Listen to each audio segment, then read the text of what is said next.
Hello, this is Charlotte from 60 Hour Shakespeare. Ahead of our performance of Twelfth Night this Sunday, the 2nd of May at 7:30, I am delighted to be joined by Michael Corbidge, who joins us as voice and text director for this production. Hi, Michael, how are you? Really good, thank you. And where are you streaming from today? Little cottage in the southeast corner of Kent in a picturesque location. I'm in a little village called Walmer, but it's near Deal, so it's very close to the beach. Now, Michael, I know you and I know each other. We've worked on a few projects and workshops together in the past, but I would love you to tell our audience a bit about yourself and what made you get into Shakespeare. I at school, and there was no fear about being taught Shakespeare. There was no issue of it being kind of tricky. You just kind of just jumped out of the plane and hoped the parachute would open, really.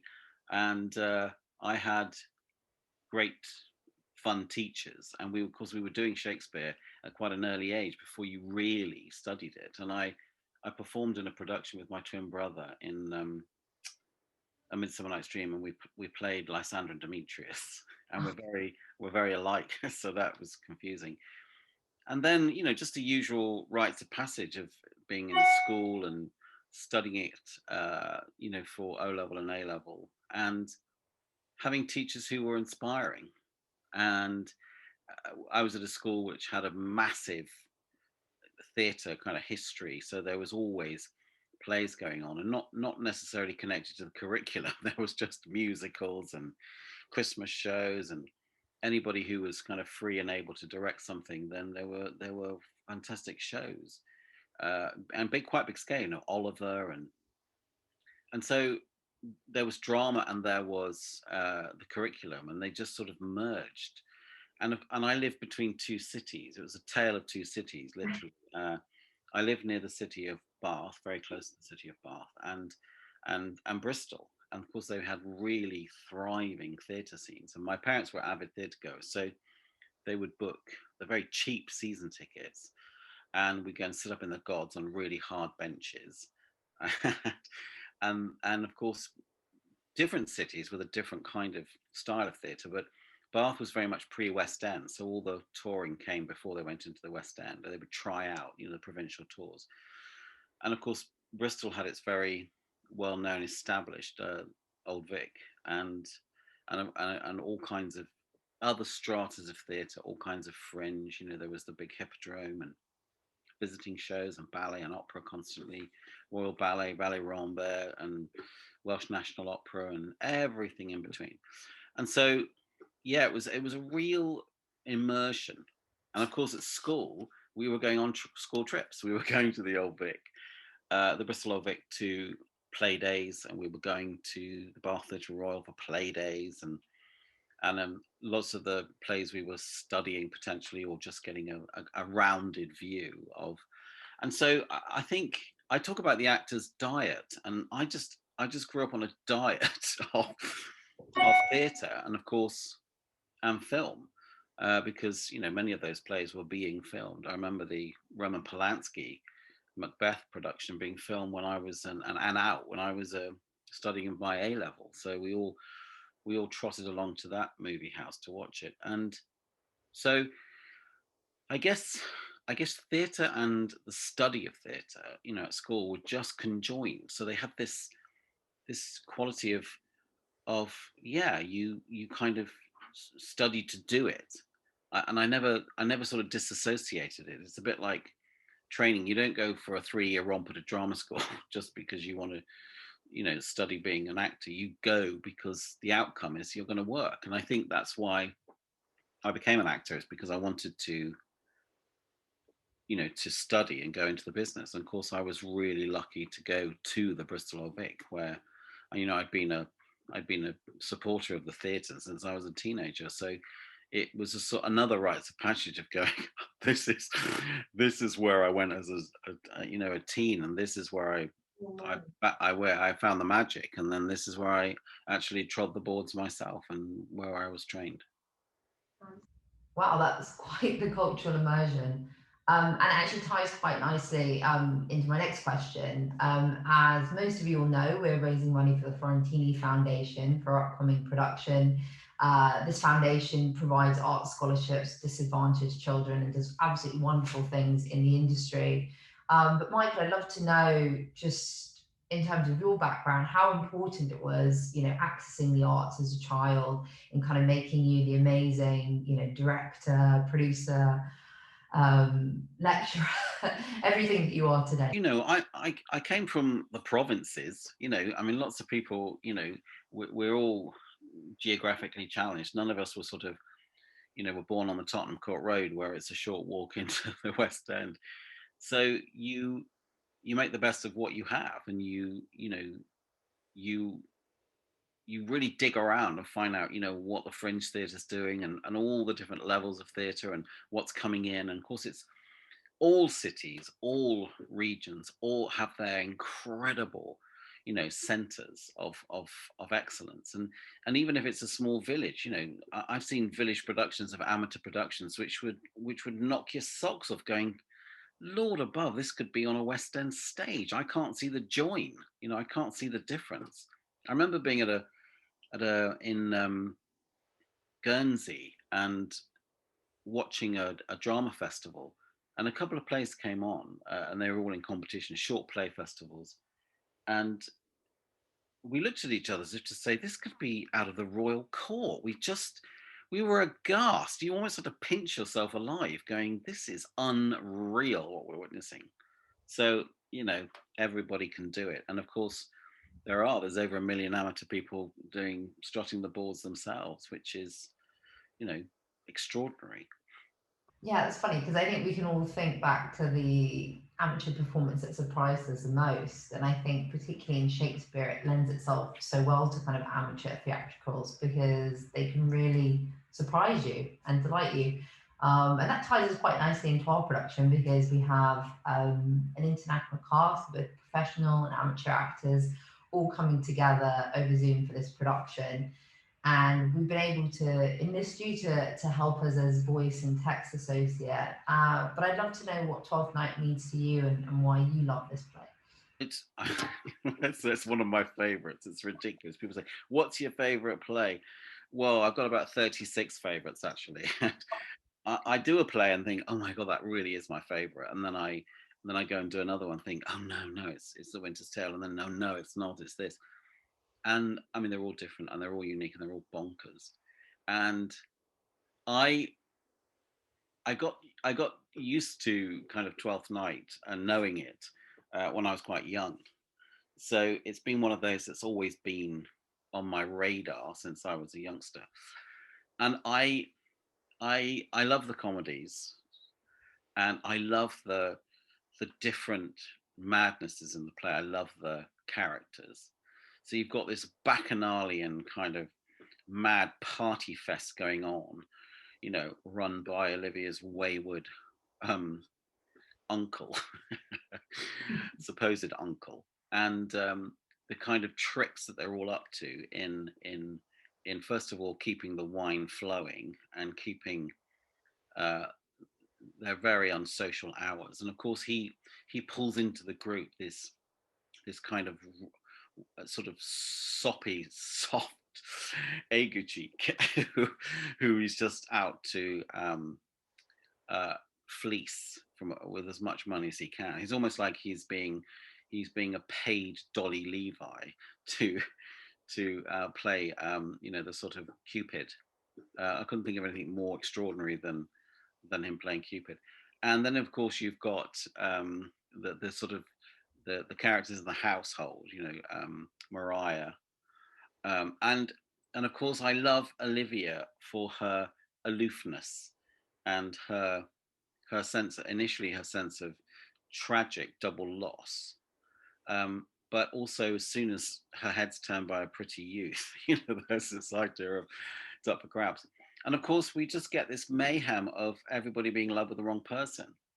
And not only that, it's thwarted by people being in disguise as well. And a pair of I can't say a pair of identical twins because a pair of identical twins means four. So I have to say identical twins. So you can't say a pair. And of course it's all everybody kind of ends up more or less with the right person, supposedly. I mean, I'm always intrigued to know what a sequel would look like if it actually works out. Um, so we'll wait and see. And of course, the person who comes off the least well is our extraordinary Malvolia, who is um, is gunning for a bit of a slapping by some of the cast and a gulling, and is really treated with a huge amount of disrespect and hilarity. And of course, do we empathize? Do we sympathize? Do we care?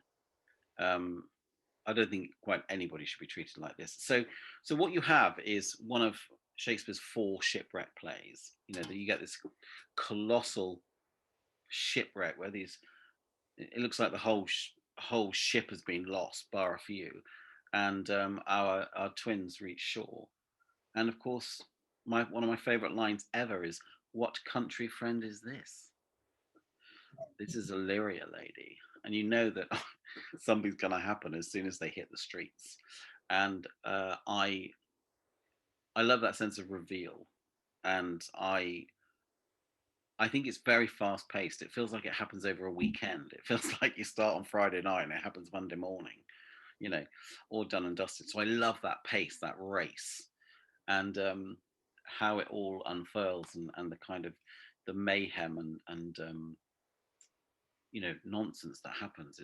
It's great fun. It's really great fun. And of course, it's a beautiful play just for its language. You've got Feste the wordsmith, who just makes it up as they go along. I love that. I love that sense of invention. And of course, it's down to the writer, isn't it? Shakespeare added so much to the language. Practically kind of donated, a large percentage to the English dictionary. So yeah, I love its madness, and I have to say I do like a happy ending. Oh my What I God, love yeah. about, It's what I kind of, love about Twelfth Night is the body count is very low, non-existent. yeah, definitely got that energy. I think the sort of high energy, the accessibility just lends itself quite well. And if you're going to do a production on Zoom, I mean, go with the comedy, and Yeah. it's really wonderful. I mean, obviously, it's been a pretty crazy 12 months. I mean, it's longer than 12 months now. Did you ever imagine you'd be directing shows online, or kind of moving in this kind of Zoom sphere? No. And for people like me who are aged, you you think, oh, please, no more new tricks, not at my age. And suddenly, when it all went, quite severe last March, we just had to go, "You're on Zoom." And it's like I didn't even know what Zoom was. And I had my, you know, one of my PAs at the college just going, "Okay, you take your cursor up to here and you press." That was literally the ABC of navigating across Zoom. And then you go, "Oh, that's all right." And then it goes wrong and it goes right, and then you get used to it. And then surprisingly, I've become the king of Zoom. I kind of love it, and I've become, virtually 7 days a week Zoomer. I call it kind of my Zoom room. I'm in Zoom land. If you work with me on a Saturday, you're called a Sat Zoomer. That Zoom is great. I haven't had that one before. I had to make it work. I had to make it work for my known students at my college and for other companies that I work for around the UK and internationally. And then I set up courses myself because, needs must. And it's sort of coming to an end now, which is slightly weird as well, because it's been an incredible lifeline. And I've learned the most extraordinary things about Zoom. And there's some things I've seen on Zoom which are better than live. Obviously, you can't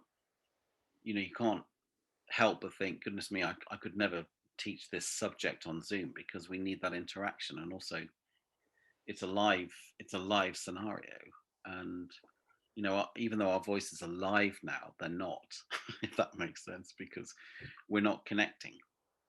So it's been extraordinary, incredibly tiring, because Zoom is a different platform. You you tire quickly because you're talking a lot, you're giving, so you have to really be well prepared, and timing is everything. But you've also got to find time to receive, and you've got to have this etiquette of Zoom. You've got to understand the ways and the wherefores and trials and tribulations. But I have to say, on the whole, it's been absolutely joyful. I think it just sort of proves the like resilience of the art sector, and the fact that actually over this kind of chaotic and harrowing 12 months, there's been so much creativity and kind of resilience. People have come together over the world, just in the way that we've been able to have these 4 different nations come together for this production. But I guess you have to adapt. You just have to adapt. You have no choice but to adapt and go, we can't do it here, we'll do it there. That's what you do. You just go, how does this work? Learn how it works. So absolutely. And I mean, this will be like 60 Hour Shakespeare's sort of 3rd Zoom production. So each time as a producer, we're sort of I'm looking at new ways to make it feel fresh and different. This time we're setting it in 1919 New York. We're going to be doing it in black and white, and we have a wonderful cast that have been very enterprising in sourcing and acquiring costumes. For you as a director, Michael, how is sort of setting it in this era in New York in a hotel, how has that affected your kind of direction and kind of understanding? I really love the concept, and I think it works really, really well. I don't think we've shoehorned anything in, and we're not putting us, a round peg in a square hole. I think I'm not a concept director myself, so I just go straight to the script and then sort of see what happens. And most of my work is done sort of setless, if you like, and a lot of it is outside, and a lot of it is there's a sort of natural backdrop. So, but I think it works. I think it works really, really well. There's a sort of mood in the play which I think is harmonious to that setting. I've never trusted Feste ever, and I think this really brings out that sense of underground and this connection between households and illicit, almost illegal, subversive behavior, and I love that. And I love that Feste has this guise of being perhaps, a kind of singer. There's this sort of front, and I feel like there's so much going on in the back rooms and under the table that it's terrifying. And I think the hotel is fitting because it has this world. A hotel is its own world, and I love the fact that there's all the characters in the hotel who do their job. You might see Malvolia as a concierge, if that makes sense. And that people live in hotels. I mean, we know that from our research, but, Quentin Crisp, lived at the Chelsea Hotel. And so they had, and there was a very famous, I can't remember her name now, she took a suite her entire later years and just lived in the kind of the gorgeous penthouse suite of some hotel in New York. And you kind of go, how groovy is that? And so it feels claustrophobic as well, but it also feels like a den of iniquity. So you've got this potentially kind of rather grand looking hotel, and inside is just seed and underworld. And of course, there's a sort of sanitizing, I think, sometimes of plays where, Orsino, this lovelorn duke who's absolutely just, in love with love, in love with himself, and unfortunately no one's in love with him. This sort of narcissist. And I like the fact that they're sort of perhaps a bit of a gangster, a bit of an underworld up and coming sort of member of the mafia. I'm not sure they're that good yet, but there's a calling there with his henchmen. And you get these you can imagine the roaring kind of teens and 20s in downtown New York, where the bars are just full of these socialites and bandits, you know, and you've got people dealing, you've got literally people, you've got the underworld, you've got the moles, you know, you've got the prostitutes, you've got all the dealers. They're dealing everything from drugs to guns to bootleg hooch to the lot, and it really feels that sense of a den of iniquity with a facade of something else. So yeah, it's great to get behind those doors and have a look at the kind of murk inside. That's what I think. And of course, the black and white is really going to help it. And the fact that, you know, lots of people aren't who they seem.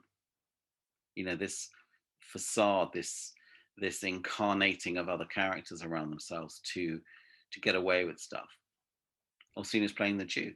You know, no one knows that he's gun running.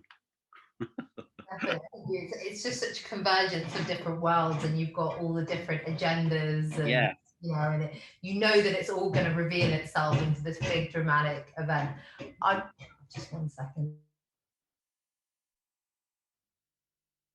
Probably come up from the country, the deep south, and she's taken a suite of rooms for a period of time, and she's making contact perhaps after the funerals of her father and her brother. So she has a suite of rooms, and that might be historically connected to the family, that they are connected. So there's some big families in that hotel who are there for the summer. You know, it's like Jane Austen, they would go to Bath. It's like everyone goes to the hotel because they're in New York and they come up from the country.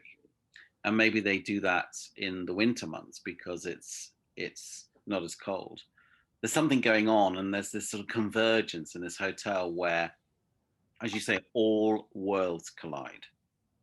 Absolutely. And you've got obviously Viola and Sebastian that have just kind of come off the boat from Italy. And I think Yeah. setting it in that time when we weren't as familiar with travel, the Yes. whole kind of what And country is this? Where the hell am I? And what are well, the crazy you get characters you you have? get that influx of immigrants everywhere all of the time, even now, because this whole idea of diaspora is not a new thing. People were moving around the continents for centuries. But this is pretty interesting because of this idea of the Italians coming into New York, because we know they came in boatloads, and left a massive legacy in the States. So yes, it all fits rather well, and you know we love the idea of an Italian New Yorker, don't we? I mean, it's just like it's everywhere. It's romantic. Yeah, it's great. You've got this crazy convergence of worlds that all come together in this hotel. And then there's Olivia. Probably come up from the country, the deep south, and she's taken a suite of rooms for a period of time, and she's making contact perhaps after the funerals of her father and her brother. So she has a suite of rooms, and that might be historically connected to the family, that they are connected. So there's some big families in that hotel who are there for the summer. You know, it's like Jane Austen, they would go to Bath. It's like everyone goes to the hotel because they're in New York and they come up from the country. And maybe they do that in the winter months because it's not as cold. There's something going on, and there's this sort of convergence in this hotel where, as you say, all worlds collide. Absolutely. And you've got obviously Viola and Sebastian that have just kind of come off the boat from Italy. And I think Yeah. setting it in that time when we weren't as familiar with travel, the Yes. whole kind of what And country is this? Where the hell am I? And what are well, the crazy you get characters you you have? get that influx of immigrants everywhere all of the time, even now, because this whole idea of diaspora is not a new thing. People were moving around the continents for centuries. But this is pretty interesting because of this idea of the Italians coming into New York, because we know they came in boatloads, and left a massive legacy in the States. So yes, it all fits rather well, and you know we love the idea of an Italian New Yorker, don't we? I mean, it's just like it's everywhere. It's romantic. You know, It's the closest we can get to traveling, I think, at the yeah, minute, is to be transported through Zoom to New York, I think, for this yeah. production. And obviously, as I mentioned before, we're working with the Florentini Foundation, which is a wonderful charity. I assume there might be some aspiring actors, directors, producers kind of coming in to watch this production. And I would love to know from you, I mean, what would be your advice to your younger self kind of getting started in this industry? You know, you have to really, really follow your dreams. Don't let them be thwarted. My father had a very different idea of what I should be doing, and I stood up to it and said, "I'm sorry, I'm not doing that. I'm doing this." And it wasn't easy, but we got over it.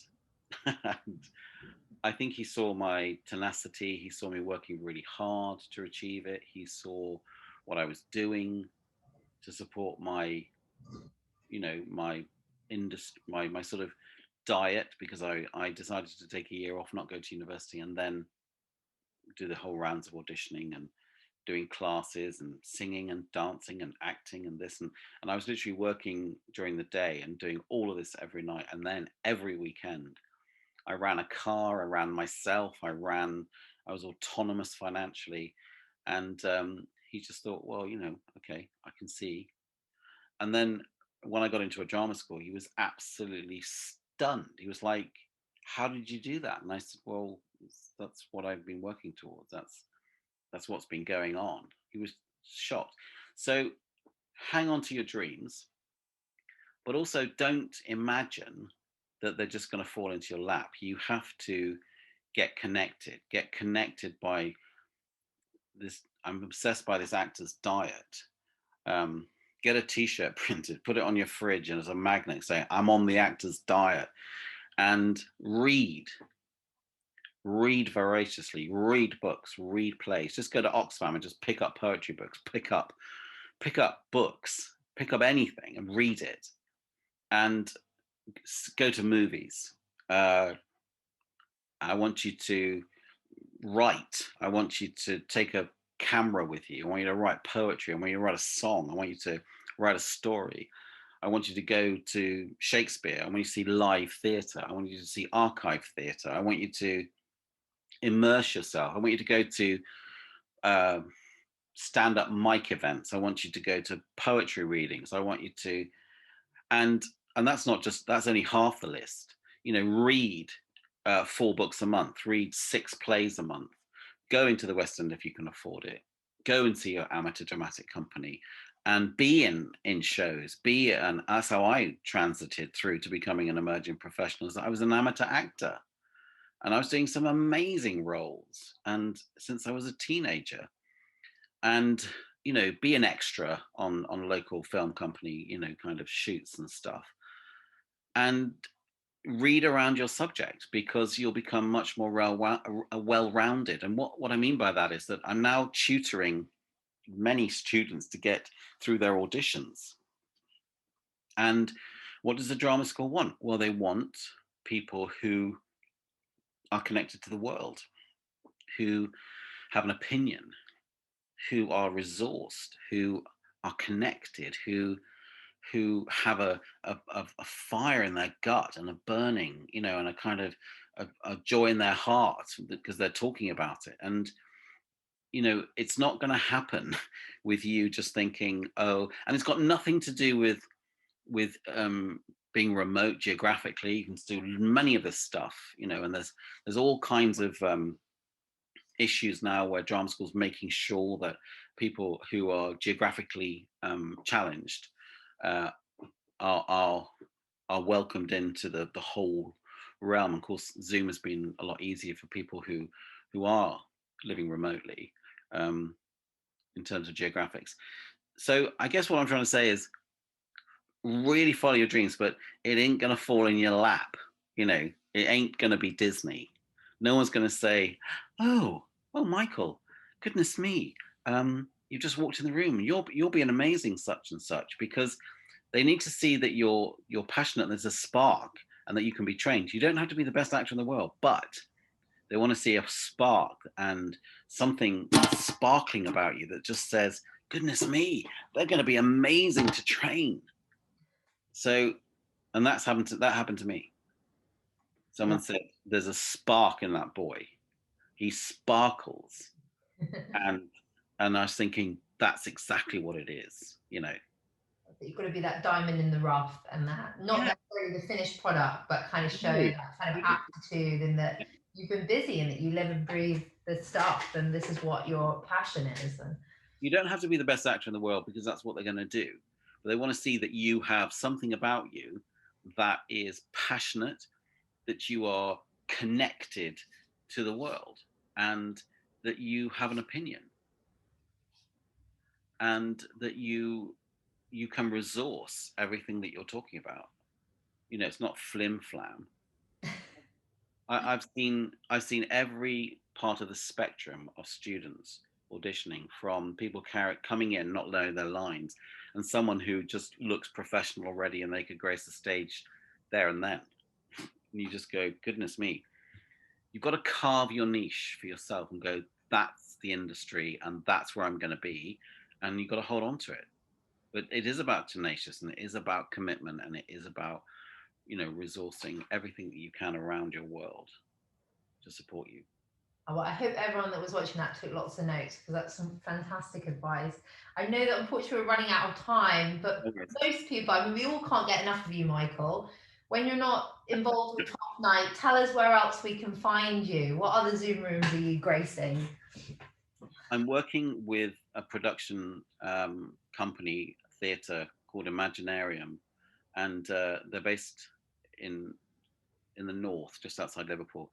And it's an extraordinary project because they're connected to the new Shakespeare North Theatre that's just been built. And there's massive things happening up there at this new playhouse. And they're going live with 2 Shakespeares. They're going live with A Midsummer Night's Dream and As You Like It. So I'm voice and text director on those 2 productions. It's Zoom at the moment, but it's just about to go live. Then I'm working on a production of Macbeth, but it's an aerial production with a circus company, which is going to literally go into a big top setting. So it's actors who are grounded, but also aerial actors who are specialists in rope and silk and trapeze and climbing and physical theatre and all that sort of stuff. That's very exciting because I know nothing about circus, but we did some exploratory text work, and now we're going the opportunity to go live again. I am working on my own production of As You Like It, which is my own theatre company, Garden Shakespeare, which happens in a beautiful sort of country house near where I live. And I'm using graduate actors, giving them their first professional job as a Shakespeare, graduates from Rose Bruford. So they will graduate in June, and then in August they will be in a garden promenade production of As You Like It as their first theatre job. So to do a Shakespeare for your first job will be extraordinary. So I have this passion for just making sure actors can look back and say, yeah, I did a Shakespeare, because it's quite hard as an actor to find a Shakespeare to do, because, you know, they're expensive and they're big casts, and you know, there's a lot of actors wanting to do it. So that's my leg up for a lot of people. I'm connected to a number of projects internationally. So I'm going to be working in Mumbai on some summer projects. I'm working with the very renowned theatre director Lucy Bailey on a project which is Twelfth Night in London.